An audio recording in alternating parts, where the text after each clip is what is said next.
திட மதிப்புகள் எல்லாம் படித்தோம் இல்லையா? எல்லாம் உங்களுக்கு நல்லா தெரியுதா? அதை பற்றி ஒரு விளையாட்டு விளையாடலாமா?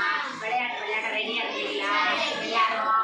சரி, இப்போ வந்து நீ வந்து நம்பர் வை, அவள் வந்து சொல்லுவாளாம். நம்பர் வை, ஒவ்வொரு நம்பர் வை. எந்த நம்பர் வருதோ வெய்யே, ஏதாவது ஒரு நம்பர் வைங்க, டக்கு டக்குன்னு வெய்யே. வந்தால் வர வைக்கலாம், அதனால என்ன? வை.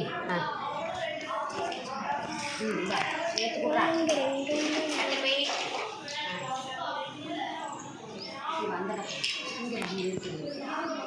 ஓகேவா?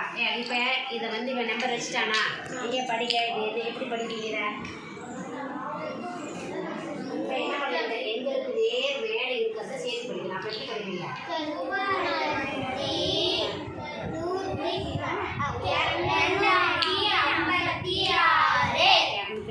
256 இப்போ இவன் என்ன பண்ணுறான்? திடீர்னு ஒரு நம்பரை இங்கே வச்சுட்டான். அப்போ எப்படி படிப்பீங்க?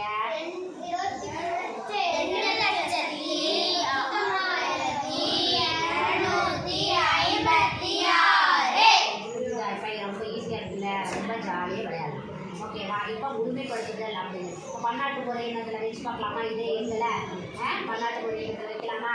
இப்போ இதில் வந்து இந்திய முறையில் பன்னாட்டு முறையில் எது ரெண்டு ஒன்றா இருக்கும்? 1கள் 10 இதை வச்சுக்கலாம். 1கள் 10கள் 100கள் மட்டும் இந்திய முறையிலும் பன்னாட்டு முறையிலும் என்ன இருக்கும்? ஒன்றாக இருக்கும். அப்புறம் நமக்கு என்ன பண்ணுவோம்? இது மட்டும்தான் ஆயிரங்களில் வந்து 100,000 சேர்ந்துடும். அடுத்து மில்லியன், அப்புறம் பில்லியன். ஞாபகம் வச்சுக்கணும். புரியுதா? இப்போ இதை எப்படி படிப்போம்னு சொல்லுங்க. 32